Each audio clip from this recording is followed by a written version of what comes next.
interface is part of a generation of tools. It's really built to make cybersecurity easier.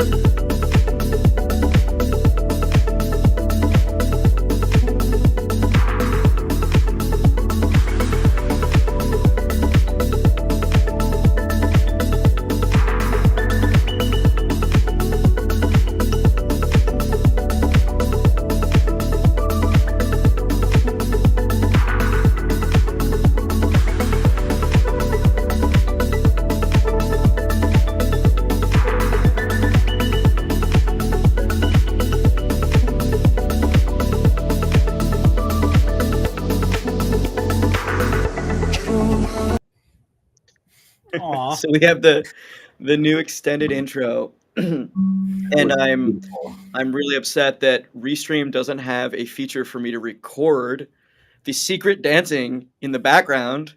We just caught a clip of, like, just for a moment with Dean, but welcome back. I was jamming. Welcome back, everyone, to the MSP Cyber Roundtable and Dean's dancing. There's also no way to do background music the whole show. Can you believe that? There's no feature for that. Anyway. Put something on. You want to put some like slow jams on? Or? All right. So we're here with David and Dean from Helpt to talk about crisis modes, staying calm when security fails, or I guess really when anything fails, right? But particularly when there's a security fail, people get anxious, critical thinking shuts down, right? How do we get through that? Before we get in there, David was just regaling. Is this a new dog or is this an old dog? This is a new dog. I've had him for a couple months. His name's Odie, and he's 125 pounds now. He's a Great Dane. So, how is a new dog 125 pounds? He's an old new dog. He's a new dog to us, not to the world. He's about 2 years old. Okay, what's newish? It's like when you get a leased unit, like from a rental car company, like that. He doesn't have the new puppy smell anymore. He smells like a normal dog.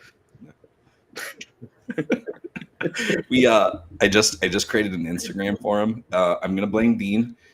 Dean got me into this collar that's like a Fitbit for dogs, and so he's on that, and it said connect your Instagram. And I thought I might have to do that. So Odie now has his own Instagram.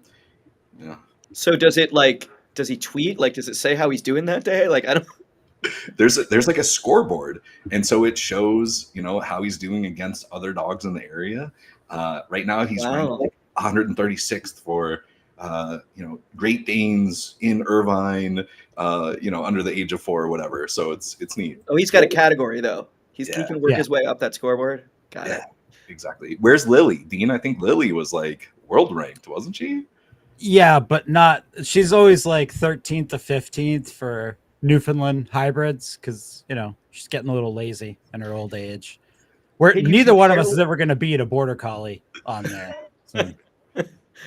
Can you compare with your friends' dogs? Is that like you can? Yeah. It's like a social network for dogs. It's literally like a Fitbit and exercise app for dogs. All right. Well, David, you're going to have to grab one of those Instagrams and pull it in here. And after we do lecture, I think actually David and Dean, we need a dog off. So. Oh, no. Odie has nothing on Lily. Lily is the cutest dog in the world. Odie is this big, goofy, giraffe. I don't know. Well, before we, I know you guys are old friends to the show. Before we get into the lecture, tell us what's new. Tell us what's the new weather in Helpt land.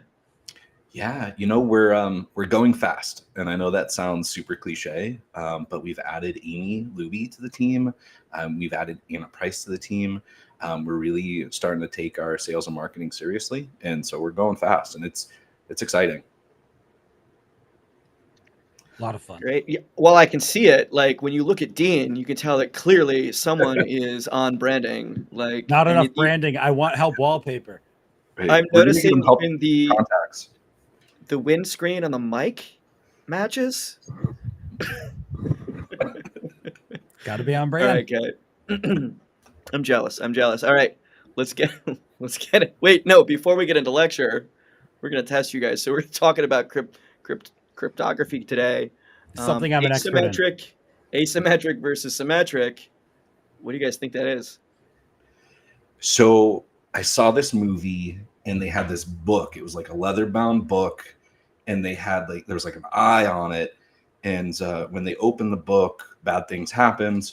I'm pretty sure that was called cryptography, crypt something, crypto. Necronomicon. Oh, shoot. Okay, maybe Yeah, I'm very, way off. very, very similar. It's an easy mistake to make because you see, when you're dealing with symmetric and asymmetric cryptography, you have to remember that the original machine had a base plate of prefamulated amulite surrounded by a malleable logarithmic casing in such a way as the two spur bearings were in a direct line with the panoramic fan. The latter consisted simply of 6 hydroscopic mazzolevines. So fitting that to the ambiafractant lunar wane shaft, the side fumbling was dependent. And All that's right. the difference. I told Dean no Googling, but he went somewhere for that one. Reading, have you guys ever seen the Rockwell retro encabulator video? It's supposed to be this idea that you can string together nonsense words and sound smart. That's literally part of the script for that video.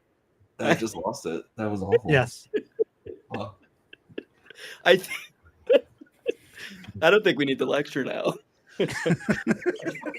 How long could you do that for? You're telling me you were just reading that, or did that come from your brain? That's a combination of reading it and having seen that video, I don't know, 500 times. If you went to school for engineering, you know what I'm talking about. It's a big joke in the industry. It's 100% nonsense words that are presented like it's real science. That's awesome. I literally started laughing so hard, like tears are coming out. That was... Right, no, but seriously, Matt, all I know is, and I don't know which is which. One of them, there's I think a shared key, and the other is 2 or more keys or something. That's literally the sum total of any knowledge I have. If this was one, wait, don't tell me, you would have won that one, I think. Ooh. All right. Let's jump in.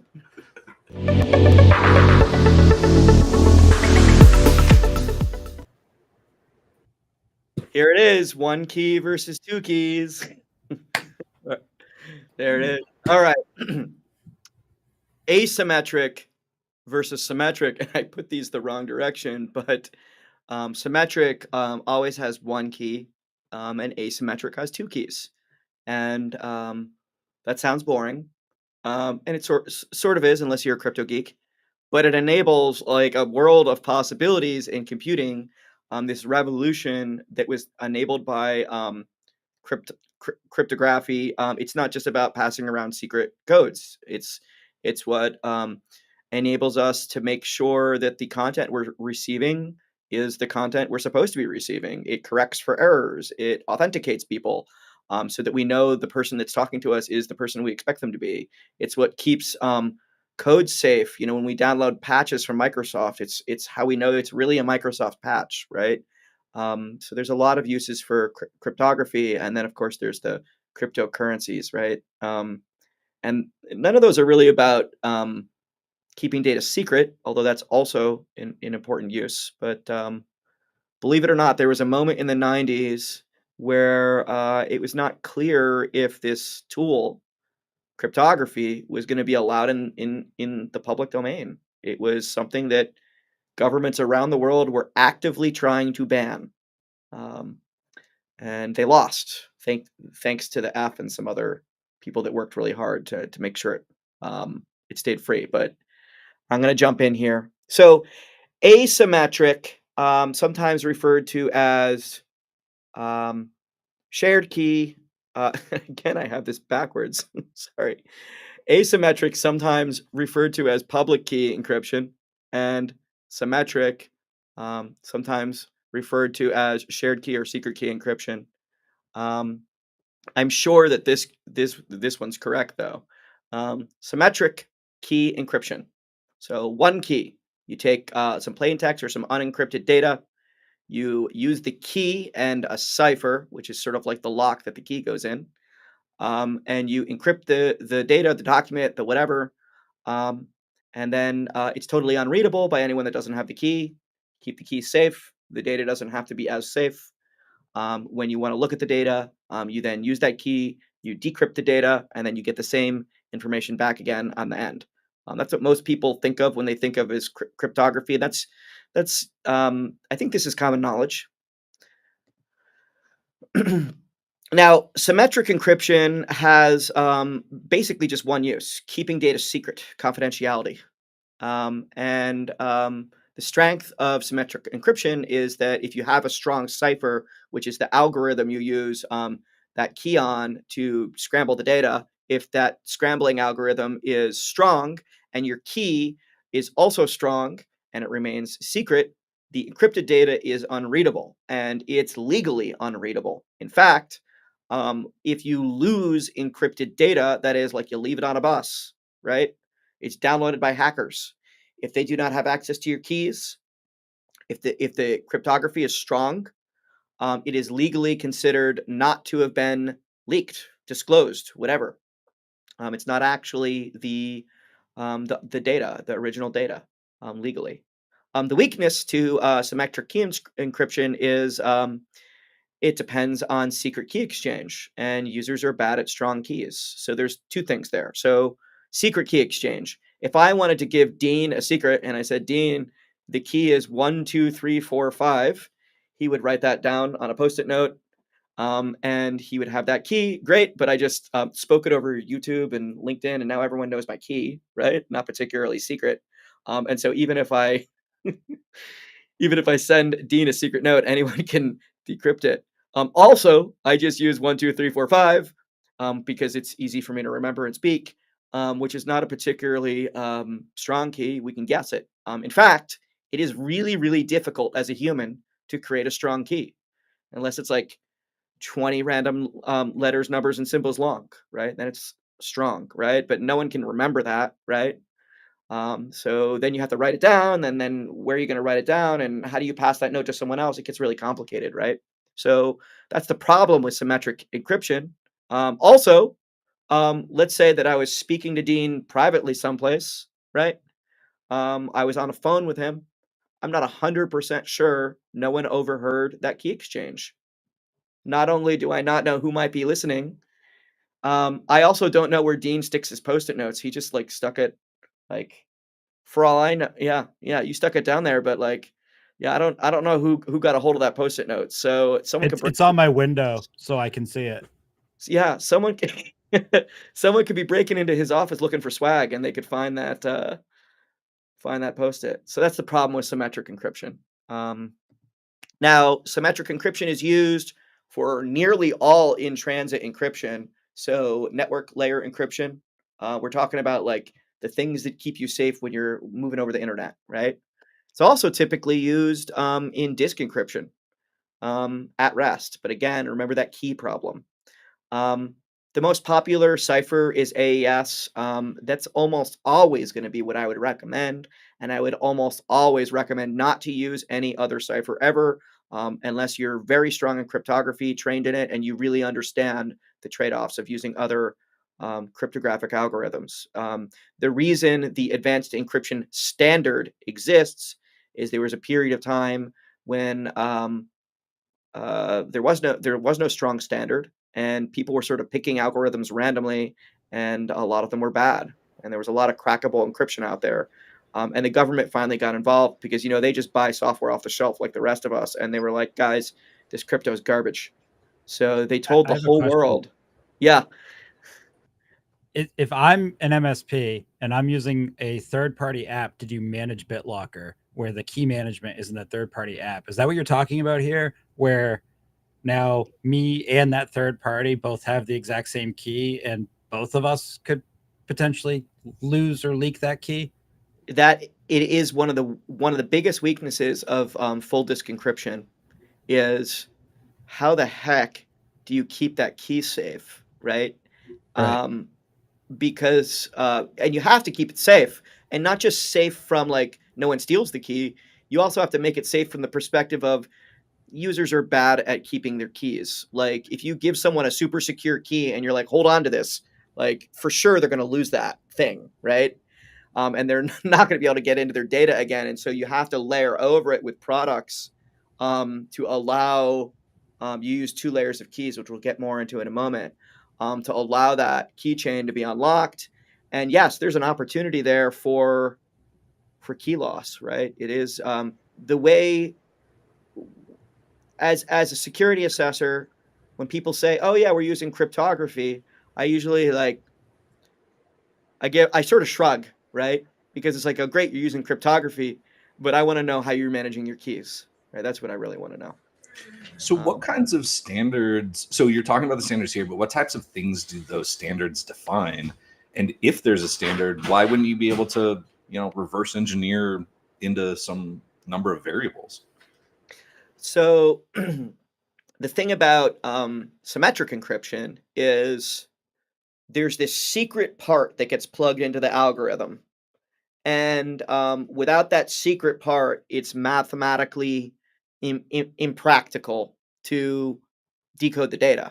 So as long as you can keep the key safe with normal everyday computers, and I'll talk more about that in a moment, but with normal everyday computers, and by everyday computers, I mean all the computers you've ever heard of, right? um, Owned by anyone, even supercomputers, right? They can't crack this encryption, right? Particularly if it's that strong AES encryption. It's like 256-bit AES. No one's getting into that, right? But the where you store your key is the big problem, and it's just as bad of a problem as where you store your password. And we just we've been fighting 15 years of how do we keep our passwords safe, and basically we lost that battle, right? We don't trust passwords, right?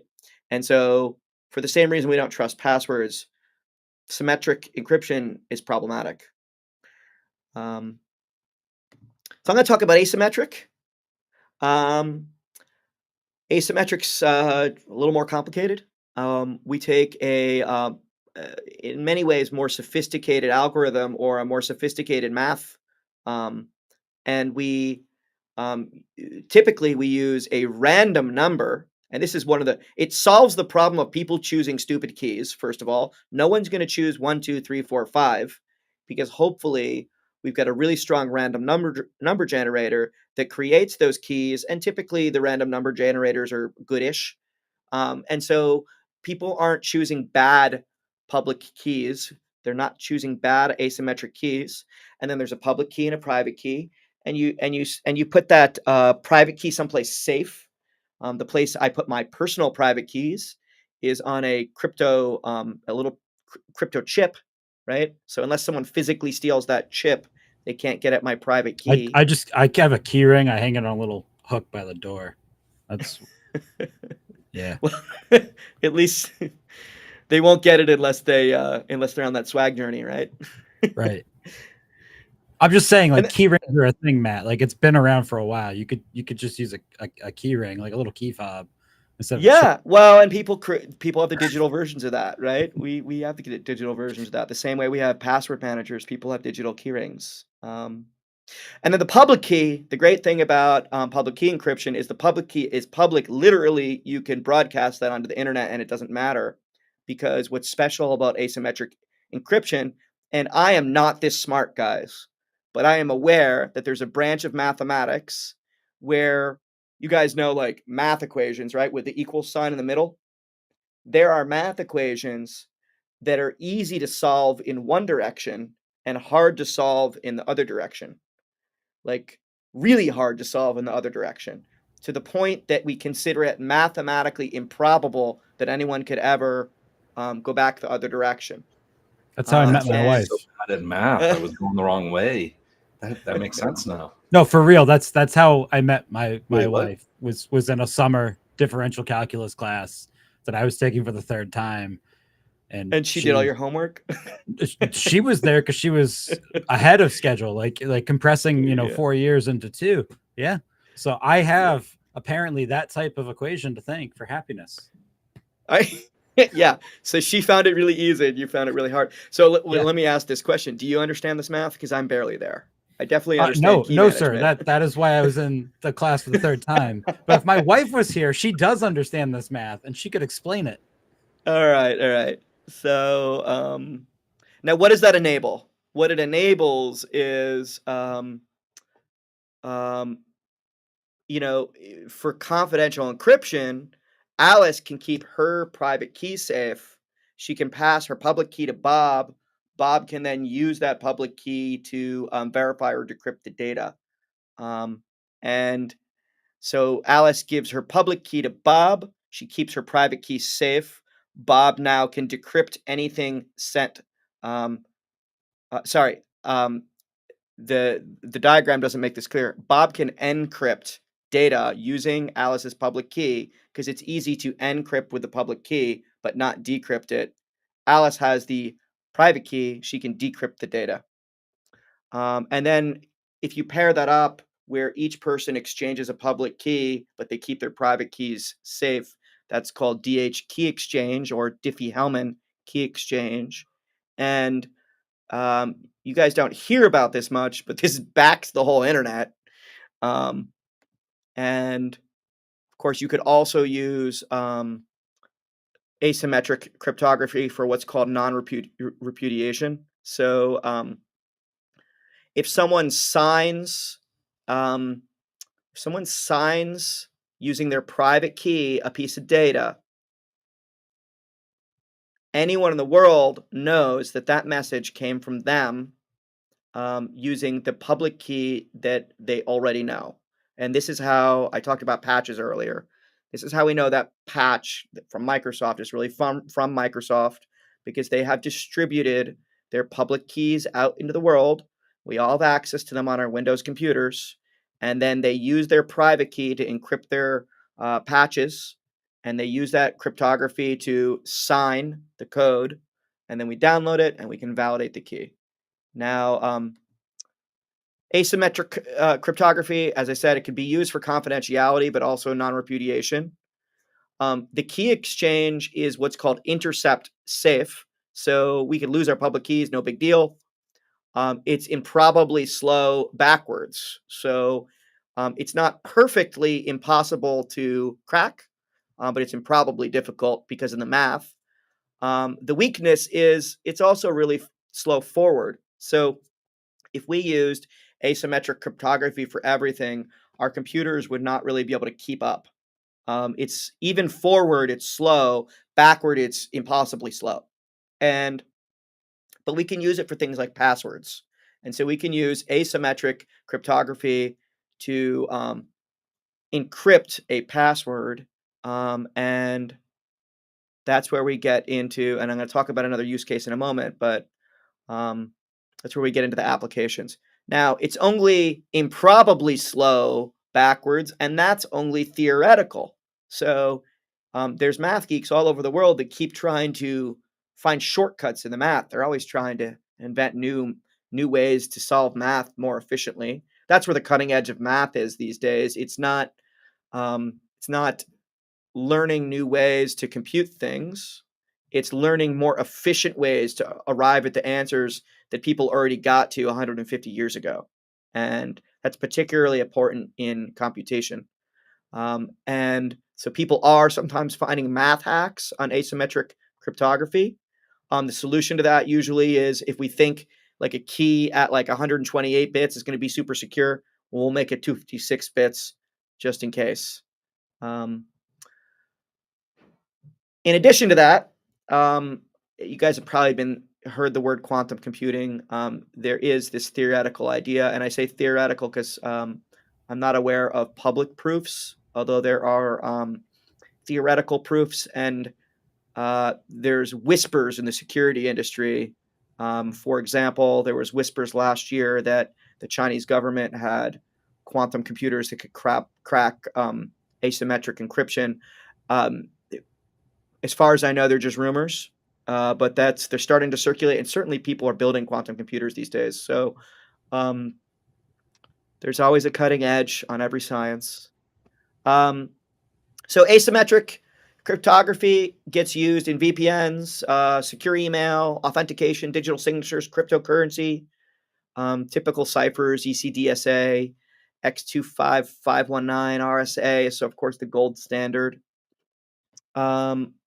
And you can actually combine these things, asymmetric and symmetric. And Dean was joking about key rings, or maybe not joking about key rings, but oftentimes we use asymmetric encryption just for key rings, key exchange, and then symmetric for the actual data encryption. And that's how disk encryption works. That's how transport layer security works, TLS in the browser. That's how secure shell works, SSH. And that's it for, this was a really long one, guys, but that's the encryption talk. So, I have to like undo my eyebrows. I was like so in thought here, you know, they kind of like crinkled up. I gotta fix them up here. That was a lot, and that was awesome, Matt. Thank you. yeah, I would be neat to get that down to 10 minutes instead of 20. But all right, so we're here to talk about crisis modes, right? And you guys, I think, are experts at this, really. So, you know, the prompt here was there's this problem in security. This is a humongous problem in security, which is you could take a small security failure and turn it into a humongous security failure if people, if their critical thinking is not functioning, Mhm. if they're not vigilant, if they move too fast, right? And this happens when people get anxious, like in crisis. And there's all sorts of mistakes that can happen. This happens in areas outside of security too. But I know that this is at the center of what you guys do and why you exist. So I wanted to bring on the experts today to talk about this. It's both like, how do we, as technologists, how do we sort of deal with this, right? How do we create cultures that survive this human tendency? But also, just the psychology itself is difficult. So I don't know, guys. You're the experts here. Please. So, Well- I'm gonna defer to Dean in a moment, but Yeah. the easy answer is rules. You know, it's really easy to be passionate and emotional about something, but if you've got solid rules in place, then you've got your guidelines already based on those rules. You know, Dean's constantly coaching us on things like what you should and what you shouldn't say. Maybe it's a specific word, maybe it's the verbiage that we're using when we're talking about something.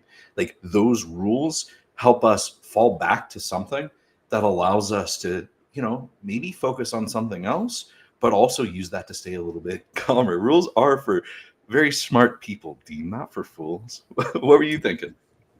So that's part of it, but this situation, you have rules. You have encryption, like we just talked about. You have tools, you have rules, you have a process, and that falls apart.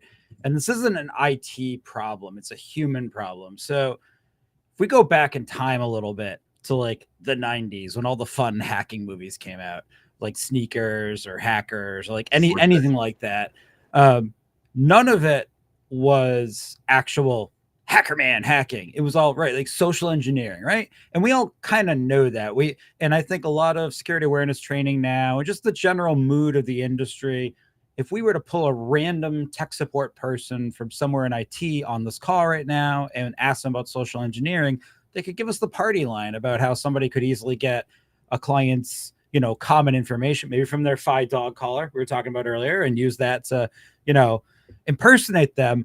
But what's actually the most two common forms of social engineering? Because it's not that. It's the first one is confidence and acting like you're supposed to be there, right? That's the clipboard hard hat thing. You can walk around anywhere. Second one's getting angry. And that's what's so insidious about this. At any point in your life, if you've ever been in the situation where you've seen, maybe like in a retail or customer service setting, somebody go up to the counter and yell at the associate, "Do you know who I am?" You have seen this. And in that moment, it triggers a fight or flight reflex in that person's brain. And all the rules, you pause and you forget they're there. And that right there is the moment of risk. Because if I have all these processes and controls, but somebody is simply causing me to panic, I might not follow them. And in fact, it's why we see in jobs that deal with that kind of stress a lot. So like if you look at like the way the Navy trains people in a submarine, they can't afford to panic, because if that leak is there for 3 more seconds, we're all dead. So the only way around that is through constant training, where it's a muscle memory reflex. We cognitively cannot respond properly in those situations. Tying that all back to help desk, it comes back to the fact that like you've probably trained your team to be a little bit savvy about a user whose voice you don't recognize, or maybe somebody's calling in from a number you don't know, or emailing from a domain you're not sure about. And they're probably savvy about that, but that falls apart in the moment that that person starts to intentionally or unintentionally prey on that fight or flight reflex. I've been victim to it. At our MSP a long time ago, we had a construction client, and it was one of our largest revenue clients, right? That's important. I'm a service manager. I care about our large revenue client. They did not want to have MFA everywhere on their Microsoft account. And as many MSPs at that time allowed, we let them dictate that. They had a user who clicked a link they shouldn't have clicked and filled out, a user in payroll who filled out all the information and then at least had the wherewithal to call us and tell us, hey, this is what I did. I goofed. We panicked. And in that moment of panic, we forcibly enabled MFA across 300 users. Now, you might be saying, okay, I mean, that maybe not the right way to handle that, Dean, but an important step. It's a construction company. So 250 of those users were workmen out in the field whose only way to connect with anyone was a cell phone, and we just locked them out of them because we panicked. And so even in a situation where we were maybe enabling a control that could mitigate damage, we screwed that entire company and lost them a ton of hours and a ton of money and resources and created bigger damage than the actual compromise may have created for them because we panicked and we forgot those rules. You started out by talking about how people might forget rules that prevent attacks. But that situation you're talking about where, well, actually there was an incident, right? Maybe. Someone did. Maybe there was an incident. We didn't right? even know. Maybe there was an incident, right? And it doesn't matter whether there was or wasn't, right? If you don't follow process in that moment, it can be worse than locking a bunch of people out because we didn't follow it at all. Let's say there really was a loss, right? Let's say that you had cyber insurance, and then you go out to that insurer and you report, right? But you've already done something stupid, right? Mm-hmm. Like you, instead of, because you weren't in that moment of following process, right? Instead of isolating that machine and setting it aside for forensics the way you were supposed to, you like got really freaked out and deleted it or wiped it or whatever, right? And then called the insurer, right? Later. Maybe because like something funny happens on a second system and you're like, oh, this wasn't contained, right? We didn't follow the process. The person said they needed to get back up now, right? The insurer is going to come in and they're going to say, you were supposed to inform us. And not only that, but you destroyed the evidence.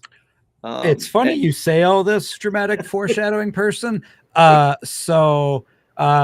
We didn't erase or disconnect the computer. Instead, we said we have an amazing backup system that could instantly restore. So we restored from a functional backup, which effectively did the same thing.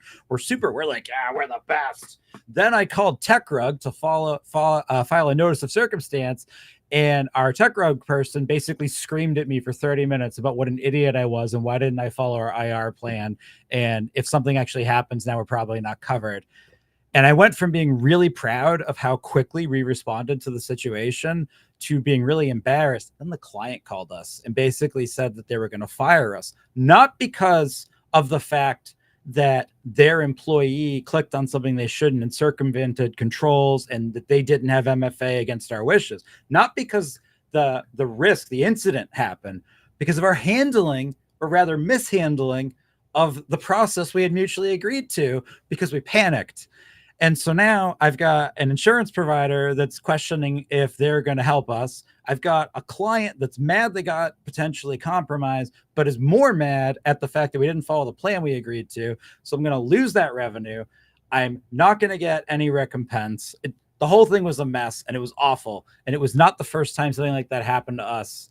And it's not the first time something like that has happened to other MSPs. That's really funny. I'm sorry to laugh here, but I swear I didn't set Dean up. but that's the point. Like that's how formulaic the screw up goes. in this, and Right. why it's so This important. is a common Yeah. situation. Yeah. And you figure, like, if you're really, really dialed in and you have your act together, probably the first place that your company is going to be made aware of a potential incident is not frontline support getting a reactive phone call. Probably. But for a lot of us, it is. You know, quite frankly, it is. Our users are going to call us, be like, my computer's doing something funky, something weird's going on, or hey, like, I'm going on a trip and I want this thing disabled. Like, it will be that. And those frontline people don't have that deep training to know how to follow that policy. And even if you tell them, here's the policy, here's how to look it up, that's not their job. It's why it's really important that you really focus on the fact that your frontline workers need to understand in that moment where that fight or flight reflex is triggered. They have to understand how to disassociate from that, take a step back, calm themselves down, and in some cases even know when to exit that interaction entirely. That's a tiny little customer service blip instead of a massive problem. And this logic applies to any reactive customer service of any kind. You just have to be able to understand that skill set of matching that customer's intensity, but then taking a step back, pacing them back, not letting them panic you or sweet talk you, but panic you into doing something you wouldn't normally do. And then you end up in a situation like this that, if not preventable, it at least could have been significantly mitigated. So, and that's why David started our company. Well, so let me just stop right there. So if you are a small service provider, and I don't know if you're 800,000 or you're doing a couple million, right? You got a couple guys or a few guys, right? You've got a handful of like pretty crappy customers. You got a handful of pretty good customers, and then you got like one humongous customer that's responsible for like if you lost that customer, you're out of business, right? Yeah, that like 15% of your revenue or greater customer, yeah, you're screwed. And for some people, it's even half, right? Yeah. So that I could just imagine. I can only imagine because it's been more than 10 years since I've been in this chair, right? In that moment of incident, right? When you're thinking about, like, I'm going to lose my house. I'm going to have to lay off all my people. Like, I'm going to lose this client. Like, I'm going to have to declare bankruptcy, right? Like, okay, how do we stay calm? Well, and think of this too. So we're talking about relatively dramatic scenarios. It doesn't have to be this dramatic. Like, how about just that same client, your primary contact, a decision maker, calls in and says, I don't want MFA on my email anymore because it's a pain in the ass. And your frontline tech is like, oh, I'm so sorry about that. You know, Mr. Fish, but our policy says we have to. I don't care what your policy says. I hate this MFA. And if you don't get rid of it, I'm going to call your boss. Like, it can be something really small like that. It doesn't have to be, that's not yet anything. That's just a request. But you can panic, and in that moment, you might be thinking, "Oh, this is the biggest client, and it's my first month here, and I want to do well, and so okay, I'll turn it off for 3 days, and I'll file the change control report because our MSP has that, and I'll tell the guy next to me about it. Except by the time the call's over, you probably don't, and even if you do those things, what happens in those 3? Like, so it can be a small thing that cascades. It's that fundamental skill of being able to identify when that trigger point is being hit for you. And it's a lot of that is emotional intelligence. It's not tech support at all. And somebody like me, I get riled up really easily. I struggled with this. Like, I had to actually go through a multi-year training program to start to learn how to not let people push me into that zone, because my reaction would be like, let's fight, let's go, like right away. I did it once on a Fort Mesa call with your old partner when we were talking about something, and him and I both pushed each other's button. That's how easy it is. And we like each other. That's how easy it is to fall into it.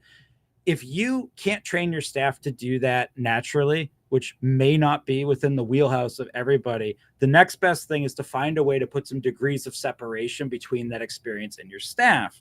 So obviously solutions like outsourcing are a great way to do that. But in the interest of not shilling, you can also think tactically about how do customers report those service incidents. So if I'm an MSP and right now I'm small, like you described, and I provide live answer, I am completely beholden to the individual excellence of everyone who picks up that phone to navigate that. And they're not going to be good at it. Some will, but not everyone will. So first thing right there, I would probably try to move away from doing live answer. I would probably want a way where those employees could call back, because that 5 to 15 minute break between getting that ticket intake, maybe by like a dispatcher or a voicemail or an AI assistant, where I read it, I understand, okay, Mr. Fish is he's gonna ask me about MFA again. He's gonna be upset. Hey, David, where's our policy on that? Do we have the last email? Hey, let's just get the owner in here to talk to Mr. Fish about that. Like, having those 5 minutes to think about it. You're not in fight or flight anymore. So when you call back, you just have that little bit more control, that little more agency, that sense that I might be able to be prepared for this call. That's a really, really easy way to start overcoming this. If you're that smaller company, you can't afford an outsourcing thing, you can't afford training, can't afford any of that. It's the 2 key system that you're talking about earlier, right? Dang.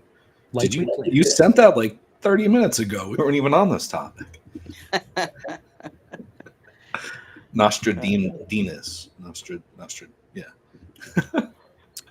If you want to train your internal staff to do this, you can. It's time consuming, and a lot of MSPs you're hiring based on technical talent and soft skills second. So the emotional intelligence required to learn this skill probably isn't a native strong suit of your help desk, your frontline people. So you also have to accept that some of your frontline people probably won't learn this skill. That's what we did at our MSP initially. We very stubbornly were going to build this out ourselves. Loosely coupling the reporting of a problem from the solving of the problem, it sounds like a really powerful tool. You mentioned training. Is there any particular like methodology there that you found great? So almost any customer service training will be helpful, but what you really need, there's a book called Emotional Intelligence 2.0. You need something that will fundamentally teach another human how to recognize when you're not looking for the customer service cues from the customer. You're looking for your own internal cues. You have to learn what types of words, language, and tone trigger you to basically dip into that fight or flight reflex. And that takes a certain level of self-awareness, and it's doable, but it's hard if that's not your primary business model, which is why I'm saying the easiest solution around this is just find a crowbar way to separate the time between that user having that energy and emotion from your team's response back to it. So my service manager answer there is basically have a triage and dispatch process of some type powered by something that isn't the actual tech that's going to solve it, if you don't currently have the resources to train those techs. It's notable that let's call that a tool, right? That tool, which may be a piece of software plus configuration plus process, right? Of being able to triage those issues effectively. That's going to help you set SLAs with the customer. Maybe SROs. What is it? When you've got an objective that's separate from the SLA, right? It's going to help you get a little more methodical about who's involved when what happens, right? By tiering the calls, right? And maybe they're not all simple tier systems, right? Because we have specialists, right? We've got the firewall guy, we've got the, whatever, the Active Directory guy, right? So that sounds like something that everyone should be doing no matter what, right? And the benefit's not just going to be staying calm in a crisis, right? There's a lot of knock-on benefits there. There are, because if you start to work through this type of training with your team, and remember, until you have the resources to really do that, just buy separation. That's easy. Buy some separation, some breathing room, so your team has a chance to think. Your team won't be VCIO level ability your level 1s, 2s, and 3s. That's not a reasonable expectation, but they will start to understand why that client is in pain and why they're expressing that emotion. And that sometimes can be really powerful because that'll let you get to the result. So if we go back to Mr. Fish is doesn't want MFA on his email, well, why would a user not want a two-factor check-in every time they open their email? Because it interrupts their workflow. So how does Mr. Fish use email? What are you trying to do where that's pissing you off? And you might not want to have that talk with me in that moment, and I need to know that. But if I can, as a level 1, identify that I don't think it's actually the security control itself that's annoying Mr. Fish. It's the fact that he's being interrupted from something that he values. If I can figure that out, and I have a conversation with you about that, 9 times out of 10, there's a workflow change or a different piece of software or just quite simply a different way to implement the same control that makes me happy and removes that annoyance for you. And as a client, well, that's what you want. You don't want me to turn off security. Like, that's not what you want. You just want it to be a little bit easier or less frustrating or more seamless. Like, you hired me because you wanted things to be secure. That was the point of our relationship. When I was a consultant many moons ago, that was my favorite part of my job, was sitting down with someone in the customer organization, anyone, didn't matter who it was. In fact, the more people, the better. And just interviewing them about, like, what is your experience in this, like, job? Like, what do you do all day? Like, how can we make that better? Oh, this happens to you? I think we can do something about that. That's easy, right? That was my favorite part of the job. So when someone reports a problem, right? How do you transition that from, okay, I know you reported this problem, but tell me what's actually happening? Like, so what's your actual experience? Yeah, it's tough. So that level 1 employee that's likely doing first line at sort of a like medium large MSP, I don't think that's a reasonable skill set to expect of that level of employee. So in that case, I would expect that MSP had a system where that employee could identify the situation meets enough criteria where I either need to live escalate it or I need to make a note for an account manager to call them right back. But in a smaller MSP where every employee kind of has to be awesome and wear every hat at all times, regardless of their level, well, you kind of got to be awesome there. And so I think that there's some value in spending extra time at that smaller MSP, like I don't know, like Don Crawley from Compassionate Geek, like finding a program like that'll teach just enough of that skill set where that employee could maybe attempt to try that conversation. Hey, Mr. Fish, it sounds like you're really frustrated that you can't get into your email quickly when you're on a mobile device. That sounds incredibly frustrating. And I'm really sorry that you're being frustrated that way. That would also really frustrate me. I can't turn off the MFA for you. I don't have that ability, for whatever reason. I will let, your account manager know how frustrated you are. In the meantime, would you mind if I logged onto a session and you showed me or described to me exactly what you're trying to do? Because maybe there's something right now that we could figure out that would make this slightly less frustrating for you in the short term. I do think that's a reasonable thing that you can train that first line person to be able to do. The customer may not want to deal with it. The customer may say, hell no, I'm not doing that. I'm not talking to you. Stop wasting my time. Hey, that, got to tap out at that point, tag someone else in. But that's better than just acquiescing. Because as we said earlier, even at an MSP, we'll say keep that small MSP that has tight controls, great process, a good plan for everything. You really think you're going to remember to turn it back on? Do you really think you're going to remember to notate wherever you're supposed to notate exactly what control or change you made? Probably not. And even if you do, is anyone going to follow up on it? You're all doing everything. We just said that a little while ago. Like, just the likelihood that you'll forget you made that change will drift. And let's say nothing bad happens ever. And then a year later, another MSP comes in and does an audit, because that happens. Smart customers shop around. And that MSP goes, MFA is turned on for everybody, but you, Mr. Fish, that's weird. Well, I don't know why they wouldn't have it on. You think Mr. Fish is going to remember that he asked you that? No, of course not. So now you look like an idiot anyways. There's really no winning by deviating from that plan, like David brought up earlier. So it's teaching your employees to identify when they're being triggered to move off the plan, buying them a little bit of time, either quite literally by disconnecting them from that situation, or teaching them how to sort of reframe that they understand the intensity of the frustration. They themselves are not able to acquiesce the request, but they can certainly put it into the system. And then what kind of reasonable alternative is there right now that might reduce that frustration, even if it isn't actually giving you what you explicitly asked for? Or just hang up the phone and be like, screw this guy, click. I'm just like taking it all in. So I knew I had the right guy on the call for today's topic. This is what Dean does. And I will, like, if I put the shill hat on for a minute, the reason why you see that there are so many different types of white labeling for service delivery is this is one of the main reasons, is to help with this. Because if you think, like in the case of Helpt, or really anybody who does what we do, I don't have that emotional connection to Mr. Fish because Mr. Fish isn't my client. He's your client.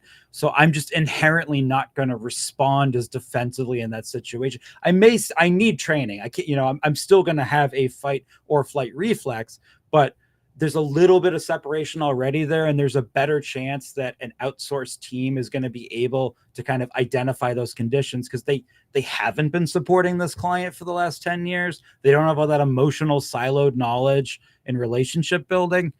So that can also be a really handy tool. And we see this a lot. My favorite example of this we see all the time is how many people outsource their SOC, right? And why do you outsource your SOC? Because having security people that aren't your people, they don't make your assumptions. They don't make any assumptions. Wait, I want to drill down there, Dean, because so it's been normalized for over the last 10 years, I would say, maybe 8 years. I think over the last 8 years, it's been normalized for MSPs to separate this idea of SOC from NOC, right? And find anyone who can be responsible in a crisis or to watch out for crisis with vigilance, right? And sometimes this is a very sophisticated security operations center. More frequently, and at the very least, what we see are device-based agents that are looking for anomalies, right? So there's at least people looking out for things, even if they're not a full incident response team. At least they're watching for those issues all the time, right?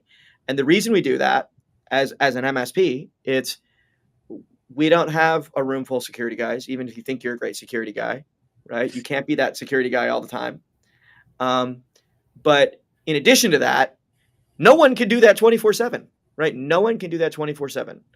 And now we have this other part of the MSP's business, and I think that it's the same list of things, right? Not everyone's got the skill to do that. No one can do it 24/7, right? The users certainly have problems 24/7. That happens, right?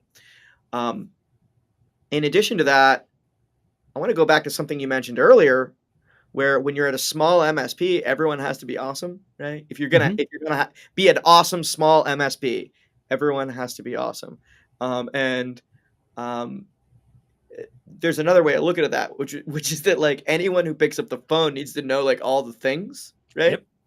Which means like the guy that just spent like 20 years like getting his like CCIE whatever certification or like VMware this or like Azure that and like is like a really like level 3 or higher level like security skills needs to be available for password resets when someone is having an off day and they're just like, I need to get in. And that person, not only do they have to be a genius of like 20 years of technical experience, then they also have to obtain this other skill set. And most importantly, I think as a business owner, when they're working out that emotional intelligence skill set, they are not using all these other skill sets, right? So from a time management perspective, really inefficient. And it's interesting to me that over the last 8 years, MSPs have gotten comfortable with and then that started to depend on and actually put it at the center of their value prop of we work with XYZ outsourced SOC, right?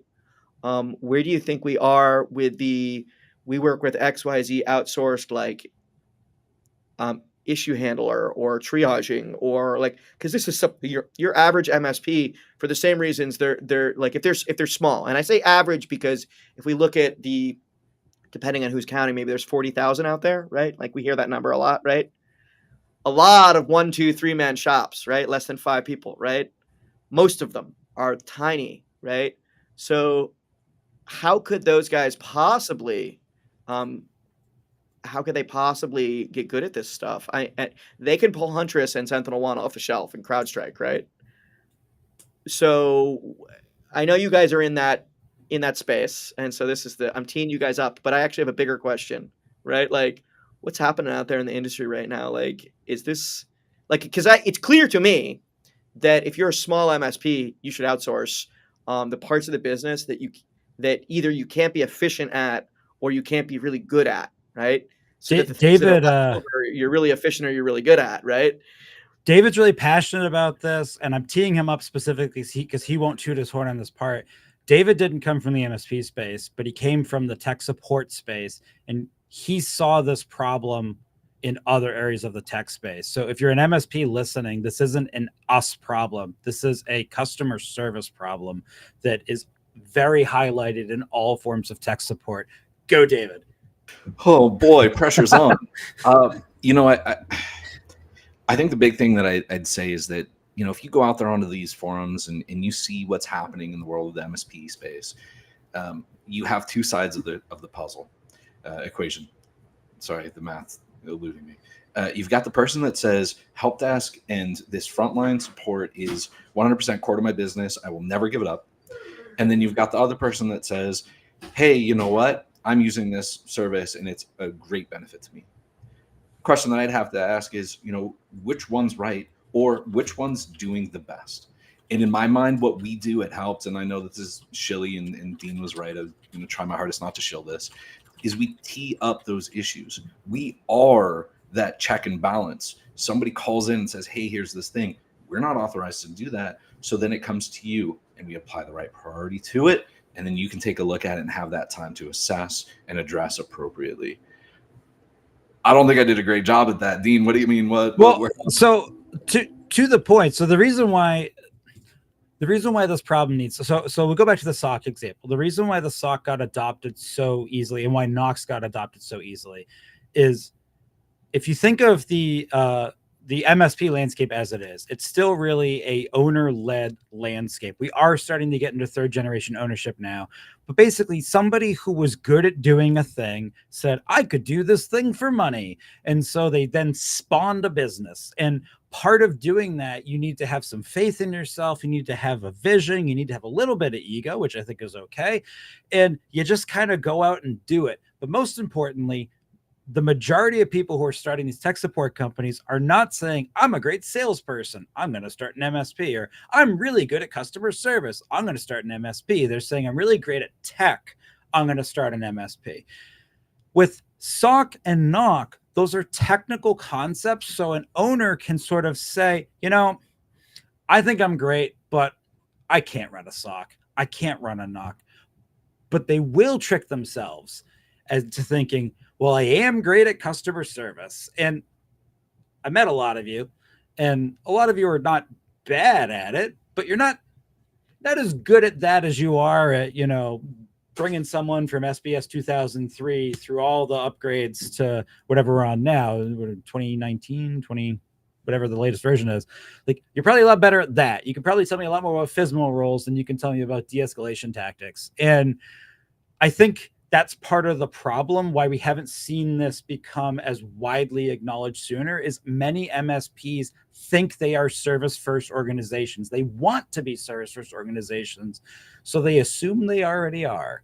And because they're service businesses, you mean? Correct. And so they think that, and they confuse custom and getting really involved and really being passionate about your tech with good customer service. And I give the example all the time. I'll be at IT Nation giving the same talk.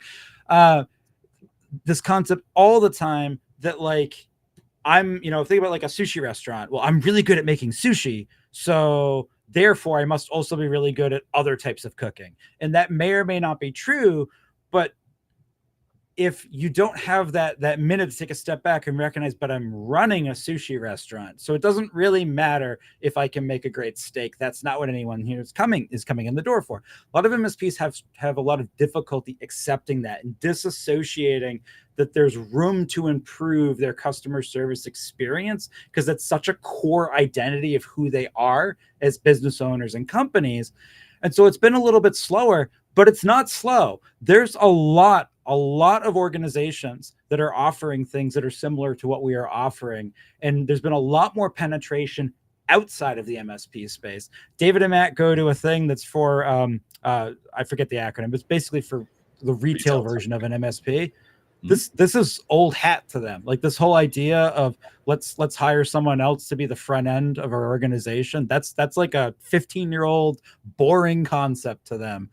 It's kind of just us that haven't really gotten around to the fact that maybe that isn't the individual excellence of all of our MSPs. But I think that's okay, because it's something we can improve on, right? That's the whole point. Just like with security, sure, there's bad and there's good, but we want to see a growth curve. We want to see every organization just getting a little better and improving all the time. It's just like that. I could just listen for another hour, Dean. We're gonna have to have you back soon. Well, let's keep talking about the difference between symmetric and asymmetric encryption. So the main winding was of the normal Lotus Delta type placed in the pandemic semi-boloid slots in the stator. Every seventh conductor being no. All right. Can we do a short, sweet takeaway, and then we're gonna take it out of here? Absolutely. I think for me, it's checks and balances, in everything that we're doing, and, auditing and reviewing and improving, whether it's a security failure or it's something that we need to look in introspectively as to how we're doing it. It's a check and balance system. And I think we all should look deeper at that. I think every MSP is focusing on some level on the customer experience. Just remember that customer experience isn't just being nice to people and being kind and being subservient. It's also about remembering at all times you are responsible for the totality of their business integrity as it relates to technology. And the more you can treat and train everybody on your team to have some awareness that also means sometimes knowing how to handle the bad situations. And that may not always be with a smile. And teaching your team that skill set and reinforcing that behavior that at your MSP, it is important we protect the integrity of our client's business. And if you in that moment catch yourself not being able to do that, put them on hold. Put them on hold. That's better. I would rather, as a former executive, I would rather have to call somebody back and say, I'm so sorry, my tech put you on hold, and make up an excuse than allow that to lead to a bigger problem that damages the integrity of that client's business.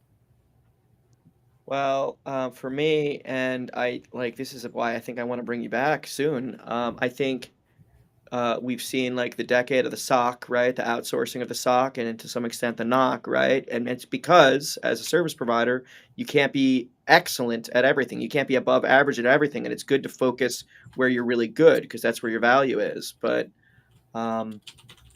there's other places in the business that are ripe for that. And the interaction with the customer, right, is oftentimes not something we're above average or excellent at. And it's something there are things we can do about that.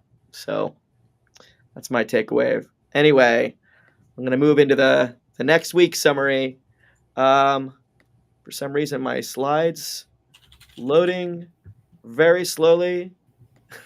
I have no idea what's going on there. Dean, keep going about the incrabulator. I'm not ready. That's all right. That's all right. Next week we've got Jonathan Schofield.